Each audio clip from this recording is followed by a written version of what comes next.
ETF index mutual funds నేర్చుకుని stock మార్కెట్లో రాణించాలనుకుంటున్నారా? వెంటనే ఈ నెంబర్కి కాల్ చేయండి.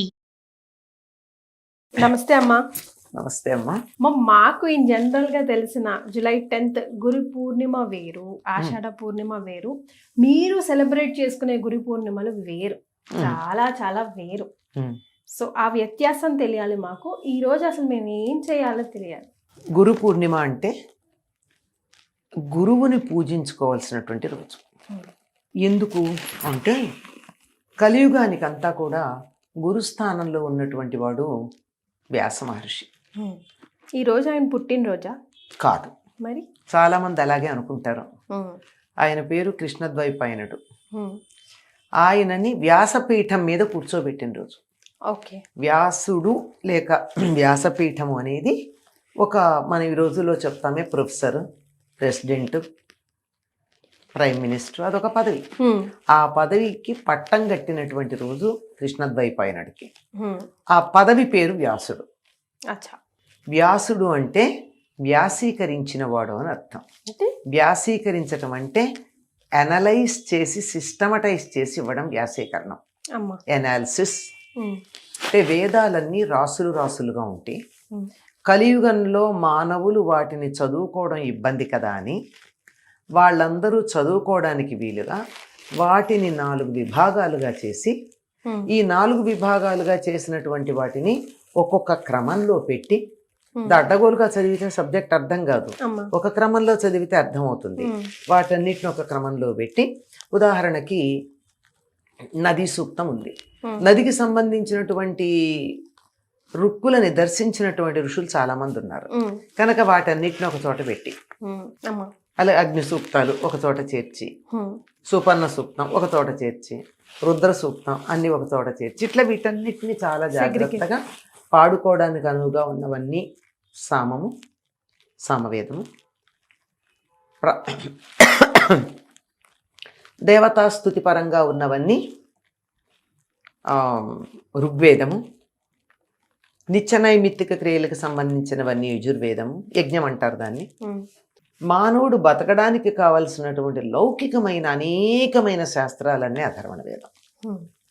ఈ అథర్వణ వేదంలోనే జ్యోతిర్వేదం, ఆయుర్వేదం, ధనుర్వేదం, సర్పవేదం, వృక్షవేదం ఇలాంటివన్నీ అందులో ఉంటాయి. ఇవన్నీ మనకి ఈ రోజున మనం ఈ ఒక్కదాన్నే పట్టుకుని పెద్ద సైన్స్ అనుకుంటున్నాం మనం. దానికి 3 రెట్లు ఇంకా ఉంటాయి. ఇలా ఈ 4 భాగాలుగా విభజించి, ఆ విభజించిన తర్వాత ఇవన్నీ చదువుకోవడానికి వీలు కాదని అందరికీ 4 శిష్యులకు 4 భాగాలప్ప చెప్పాడు. పైలుడు, వైశంపాయనుడు, సుమంతుడు, జైమిని, నలుగురికి 4 వేదాలప్ప చెప్పి మీరు లోకంలో వీటిని వ్యాప్తి చెయ్యండి అని చెప్పాడు. సరే, వాళ్ళు వాళ్ళ శిష్యులకు చెప్తూ మధ్యలో అందులో మళ్ళీ భాగాలు చేస్తున్నారు. అరే నువ్వు ఈ పార్టీ చెప్పరా, నువ్వు ఈ పార్టీ చెప్పరా అని. ఎందుకంటే రాను రాను మేధా సంపద తగ్గింది కదా, అందువల్ల. అయినా అర్థం చేసుకోలేని వాళ్ళు ఎవరైనా ఉంటే వాళ్ళ కోసం వేదంలో ఉన్నటువంటి వాటినే పురాణాలుగా చెప్పాడు. కథలు తీసుకుని నిరూపించుకుంటూ, ఇదిగో ఈ సత్యం ఇలా నిరూపించబడింది సుమా అని చెప్తూ, ఆ విధంగా 18 పురాణాలు, మహాపురాణమైనటువంటి మహాభాగవతం, తన సమకాలిక చరిత్ర ఇక్ష్వాకు పొరపాటు, తన సమకాలిక చరిత్ర కురుపాండవ చరిత్రని జయమన్న పేరుతో చెప్తారు. మనం దాన్ని మహాభారతం అంటాం. ఇలాంటివన్నీ చెప్పి వీటిలో ఉన్న సారం అంతా కలిపి బ్రహ్మసూత్రాలుగా చేసి ఇంత జ్ఞానాన్ని మనకు అందించినటువంటి వాడు ఎవరంటే వ్యాసుడు. గనక కలియుగాల్లో గురువెవరు? వ్యాసుడే. ఏం చదవాలన్నా మనకి ప్రారంభం ఎక్కడి నుంచి? అక్కడి నుంచే. అందుకే గురు ప్రార్థన చేసేప్పుడు ఏం చేస్తారండి? సదాశివ సమారంభాం వ్యాస శంకర మధ్యమాం అస్మదాచార్య పర్యంతాం వందే గురు పరంపరాం అంటారు. అమ్మో శివుడి పేరు మేము ఎత్తామన్న వాళ్ళు ఏమంటాం? నారాయణ సమారంభాం. అక్కడ కూడా వ్యాసుల వారి పేరు తప్పదు. ఎక్కడున్న వ్యాసుడు. కలియుగంలో అందరికీ కూడా జ్ఞానం కావాలి అంటే ఆయన దగ్గరికి వెడితే తప్ప దొరకదు, వ్యాసుడి దగ్గర తప్ప. నువ్వు ఏది తీసుకో వ్యాస ప్రోక్తం అవుతుంది. అందువల్ల గురుస్థానంలో ఉన్నాడు. ఆ గురుస్థానంలో ఆయన కూర్చోబెట్టి పట్టాభిషేకం చేసినటువంటి రోజు, అంటే ఆ పదవిని ఇచ్చిన రోజు, పట్టాభిషేకం అంటే వేరే కాదు, ఆ పదవిలో కూర్చోబెట్టినటువంటి రోజు గనక దాన్ని వ్యాస పూర్ణిమ అంటారు. కృష్ణద్వైపాయనుడు వ్యాసుడుగా పదవిని స్వీకరించిన రోజు వ్యాస పూర్ణిమ. అందుకని ఈరోజు అందరూ ఇవాళ వ్యాసుడు మనకి లేడు. జ్ఞానం కావాలంటే గురువు దగ్గర నుంచి సముపార్జించుకోవాలి గనక వ్యాసుడుగా భావించి తన గురువుని పూజించేటటువంటి రోజు వ్యాస పూర్ణిమ. కానీ ఎందుకు అమ్మ వారి ఆలయాలు కానీ విగ్రహం కానీ ఎక్కడ లేవు ఎక్కువ శాతం? మనం ఉండాలి కదా. దైవానికి మాత్రమే ఆలయాలు కట్టాం, వీళ్ళందరికీ కట్టాం. ఉచిత మనుషులకి ఉన్నాయి కదమ్మా. మన ఇష్టం కట్టుకుంటున్నాం, అవసరమా?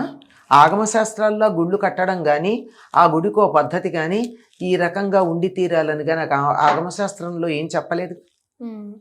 ఆగమ శాస్త్రాల్లో వీళ్ళకెవరికి గుడి లేదు. అగ్నికి గుడి ఉందా? వరుణుడికి గుడి ఉందా? వాయువుకి గుడి ఉందా? వీళ్ళెవ్వరికీ గుళ్ళు లేవే. లేవుగా. ఉన్నదల్లా మనం దైవములోని చెప్పే పాంచరాత్రాగమం కానీ వైష్ణవాగమం కానీ వైఖానసాగమం కానీ శైవాగమం కానీ వీళ్ళు దేనికి చెప్తే వారికే దేవాలయాలు ఉన్నాయి, ఆగమ శాస్త్రాలు చెప్పినట్టు. మిగిలినటువంటి వాళ్ళకి లేవు. ఎక్కడన్నా మనం శంకరాచార్యుల వారికి కూడా కట్టుకుంటే మందిరమే తప్ప అది గుడేని అనంగా మన ఇష్టం మందిరాలు కట్టుకోవచ్చు. ఇప్పుడు మరి ఈ రోజు గురు పూర్ణిమ రోజు మనం అందరం మేమంతా ముఖ్యంగా ఖచ్చితంగా చేయాల్సిన పనులు ఏమిటి? మీ గురువు ఎవరో వారిని తలుచుకోండి. ముందుగా వారిని ఎవరి రూపంగా తలుచుకోవాలి? వ్యాసుడి స్వరూపంగా భావించండి. వ్యాసుడిని మనం చూడలేం గనక నాకు తెలిసిన నా గురువే వ్యాసు అని చెప్పి వారికి మీరు చేయగలిగినటువంటి సేవలు చేసుకోండి. ఓ పండిస్తారా, తీసుకెళ్ళి వాళ్ళకి నమస్కారం చేసి తాంబూలంలో పెట్టి ఓ పండిచ్చి వాళ్ళకి నమస్కారం చేసుకుంటండి. వారి ఆశీర్వచనం పొందండి, వారికి నమస్కారం చెయ్యండి, వారి పాదాలకు నమస్కారం చేయండి. అక్కడ వ్యాసుడికి కూడా ఏం చెప్తాం? వ్యాసాయ విష్ణు రూపాయ వ్యాసరూపాయ విష్ణవే నమో వై బ్రహ్మనిధయే వాసిష్ఠాయ నమో నమః అని కదా పెడతాం. సాక్షాత్తు విష్ణువు స్వరూపమే కదా ఆయన. అందుకని ఆయనకు నమస్కారం చేసుకుంటాం. ఆయన రూపంగా మన గురువుని నమస్కారం చేసుకుంటాం. గురువులని పూజించుకునేటటువంటి రోజు. ఎవరికి చేతైన రీతిలో వాళ్ళు పూజించుకోండి. పాఠశాలల్లో కళాశాలల్లో వాళ్ళ ఉపాధ్యాయులను పూజించుకుంటూ ఉంటారు. వాళ్ళకి చేతైంది ఏముంది తీసుకో.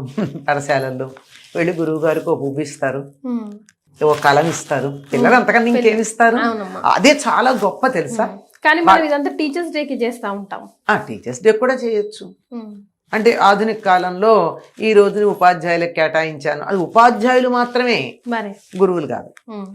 ఉపాధ్యాయులు అంటే దగ్గర కూర్చోబెట్టి చదివించేవాళ్ళు, గురువులు అంటే మార్గనిర్దేశనం చేసేవాళ్ళు. నువ్వు జీవితంలో ఎలా వెళ్ళాలో ఎలా ఉండాలో చెప్తూ ఇటు వెళ్ళు, ఊర్ధ్వలోకాలకు వెళతావు, మోక్షాన్ని పొందుతావు అనేటటువంటి జ్ఞానాన్ని ఇచ్చేవాళ్ళు గురువులు. ఉపాధ్యాయుడు అంటే పక్క నుండి దరిదాపుల్లో ట్యూటర్ లాంటి వాడు, కూర్చోబెట్టి చదివిస్తాడు, పాఠాలు చెప్తారు, తప్పేం లేదు. ఎవరైనా సరే వాళ్ళల్లో కూడా గురువు ఉన్నాడు, లేడని ఎలా అన్నాడు? ఇవాళ అక్షరాలు దిద్దించిన ఉపాధ్యాయుడు లేకపోతే నువ్వు తర్వాత పుస్తకాలు ఎలా చదువుతావు? కనుక నీకు అక్షరాలు దిద్దించినటువంటి 10th క్లాస్ పాస్ అయిన ఉపాధ్యాయుడి దగ్గర నుంచి 100 డాక్టరేట్లు ఉన్నటువంటి ప్రొఫెసర్ దాకా అందరూ ఉపాధ్యాయుల కిందే లెక్క. నీకు మంత్రోపదేశం చేసి నీ జీవితాన్ని మార్చి నిన్ను ఉన్నతమైన మార్గం వైపుకి మళ్ళించిన వాడు గురువు. ఇలాగే చెప్పారే తప్ప ఇప్పటి వరకు మీ విశ్లేషణలో దత్తాత్రేయ ఆలయానికి వెళ్ళి రండి, సాయిబాబా వారి ఆలయాల్లో పాలాభిషేకం చేసి రండి మాత్రం చెప్పలా. ఎందుకంటేనమ్మా ఆ గురువులకి ఎప్పుడూ ఉండే గురుస్థానంలో ఉన్నటువంటి ఆయన దత్తాత్రేయుడు ఉన్నాడు. ఆయన స్మర్తృగామి అంటారు. స్మరించిన వాళ్ళ వెనకాల వస్తాడు. విష్ణువు యొక్క అవతారంగా త్రిమూర్తుల యొక్క సామూహికమైనటువంటి సమగ్రమైనటువంటి సంయుక్త రూపంగా చెప్తారు. త్రిమూర్తుల యొక్క సంయుక్త రూపమైన దత్తాత్రేయుడు. ఆయన విష్ణు ప్రధానంగా విష్ణు తత్వం కలిగినటువంటి వాడు. పైగా ఆయనకున్న లక్షణం ఏమిటంటే ఆయన అవతార పరిసమాప్తి లేదు. మిగిలిన అన్ని అవతారాలకి పరిసమాప్తి ఉంది, దత్తాత్రేయుడికి లేదు. దత్తాత్రేయుడు కూడా మందిరాలే ఉన్నాయి, పెద్దగా గుళ్ళు ఉన్నాయి. అక్కడన్నా ఉన్నాయమ్మా? గాంగాపురంలోనే ఎక్కువ ప్రథమం, ఆ తర్వాత చిన్న చిన్న మందిరాలే మీరు అన్నట్టుగా అన్ని మందిరాలే. అంచేత అది మనకి ప్రధానంగా దైవంగా భావించుకునేటటువంటి శివుడు, విష్ణువు, అమ్మవారు, గణపతి. ఇవేగా మీకు ఎంతసేపు చెప్పినా ఈ 4 రకాలే ఉన్నాయి మనకి. అక్కడక్కడ స్కందుడాలయాలు, స్కందుడాలయం కూడా ప్రత్యేకంగా ఒక్క 6 ప్రదేశాల్లోనే ఉన్నాయి కుమారస్వామికి సంబంధించిన ఆలయాలు. అంతే కదా, 6 ఆయన 6 ముఖాలకి ప్రత్యేకంగా 6 ఉంటాయి. అంతేగాని మిగిలినవి ఎక్కడా మనకెక్కడా లేవు. ఉన్న ఎక్కడ ఉంటాడు, శివాలయంలో పక్కన కుమారస్వామి విగ్రహం ఉంటుంది. అంతే. అది ప్రత్యేకంగా దానికి ఒక ఇది ఉంటుందా, ధ్వజస్తంభం ఉంటుందా? ఉండదు. ముఖ్యమైనటువంటి ఆలయానికి ధ్వజస్తంభం ఉంటుంది, దానికి ఉపాలయంగా పక్కన ఉంటుంది అంతే. అలాగే శంకర్ల యొక్క విగ్రహం పెట్టినా, ఎక్కడన్నా గురువైన శంకర్లని పెట్టుకున్నా ఒక శివాలయంలో ఎక్కడన్నా ఉపాలయంగానే ఉంటుంది తప్ప అది ప్రధాన ఆలయంగా ఉండేది చాలా తక్కువ. పాదుకాలు ఏవో ఒకటి కనిపిస్తుంటాయి, కనిపిస్తా అంతే.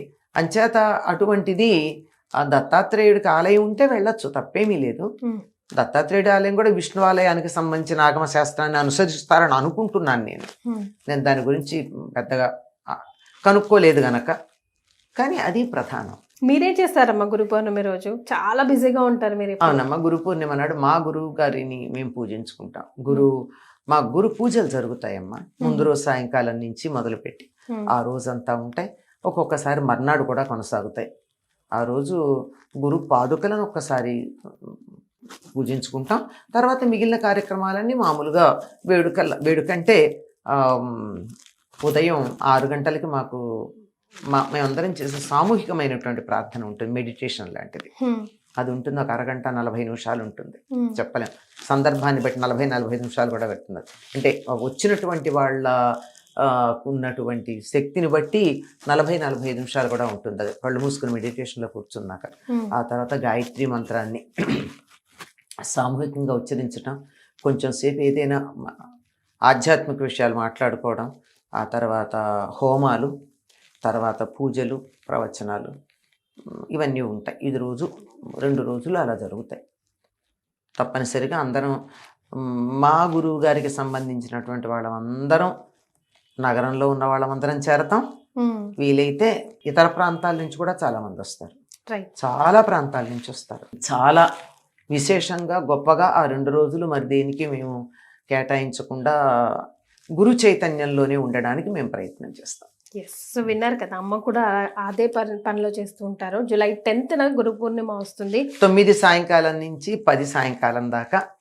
ఈసారి ఒక్కోసారి 11 తరువాత రోజు కూడా ఉంటుంది.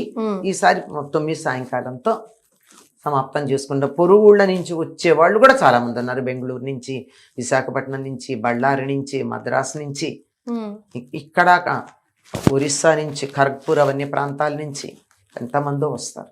ముఖ్యంగా కొన్ని రాశుల వారికి గురుబలం చాలా తగ్గింది అని చెప్తూ ఉంటారు కదా, అలాంటి వారికి ఈ రోజు చాలా చాలా ఉపయోగించుకోవచ్చు. గురు సేవలో ఉండు కదమ్మా, చాలా అసలు గురువు యొక్క పాదాలు పట్టుకుని పరిపూర్ణంగా విశ్వసించినటువంటి వారికి ఈ లోట్లు పాట్లు అన్ని వాళ్లే సర్దుబాటు చేసేస్తారు. ఏం సమస్య లేదు. అది మ్యాటర్. చాలా సంతోషం అమ్మా. నమస్తే అమ్మా.